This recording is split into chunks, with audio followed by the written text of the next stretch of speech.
Ben, qui dit printemps? Hein? Ben, dit vente de garage. Peut-être que vous êtes en train de préparer ça pour aujourd'hui ou pour demain parce que ça se passe souvent ce temps-ci d'année. Oui, parce que on l'a dit un peu plus tôt aujourd'hui, c'est qu'on est dans une période où on commence, chez nous, c'est ça, là, on fait des réparations au niveau du sous-sol, on a décidé de faire le ménage, mais quand tu as plein de stocks de même... Faut que tu te débarrasses. Ben, il faut que tu te débarrasses. Alors, on vous parle donc de vente de garage. Des ventes de garage, c'est appelé aussi braderie. Ouais. À l'origine, on parlait de vide-grenier. Ouais. Et la première, enfin, que l'on a dénichée en termes d'informations historiques, ben, ça s'est passé, qui est l'une des plus anciennes. Ça s'appelle une foire à tout en Normandie. Et c'est celle d'Andelis.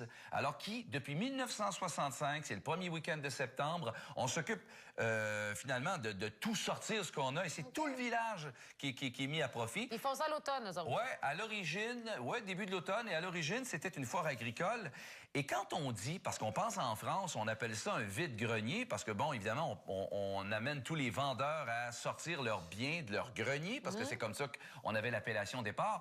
Évidemment, au Québec, on parle de vider le garage, parce que, bon, on parle pas de même chose. Parce que le garage sert toujours de cabanon, de toute façon. On met plein de choses dedans, sauf le taux. Puis il faut savoir aussi qu'au niveau de la terminologie, bon, on dit vente de garage parce que ça a origine de garage sale. Alors, c'est un peu... Exactement, les ventes de garage, sales. Et la plus grosse au monde, vente de garage, et elle a eu lieu, c'est la plus grosse au monde, encore une fois. On a des images qui la montrent. C'est à Warrensburg, dans l'État de New York. Écoute celle-là. C'est 100 000 acheteurs qui défilent dans les rues pour trouver soit des antiquités, un vieux jeu de Milbourne, des vêtements. Écoute, ça s'appelle 100 000 fouineurs qui sont là. Et ça, je te dis que ça fait du monde. Regarde ça, là.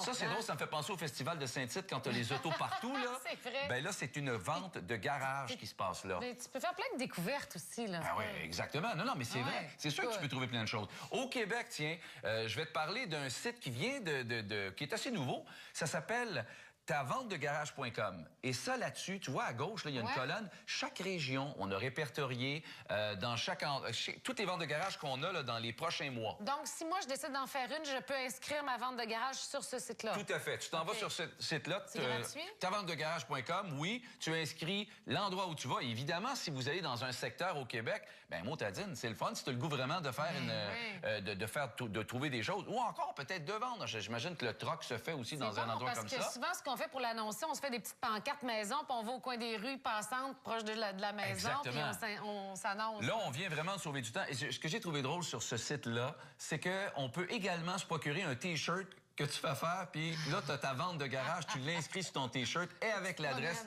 de taventedegarage.com.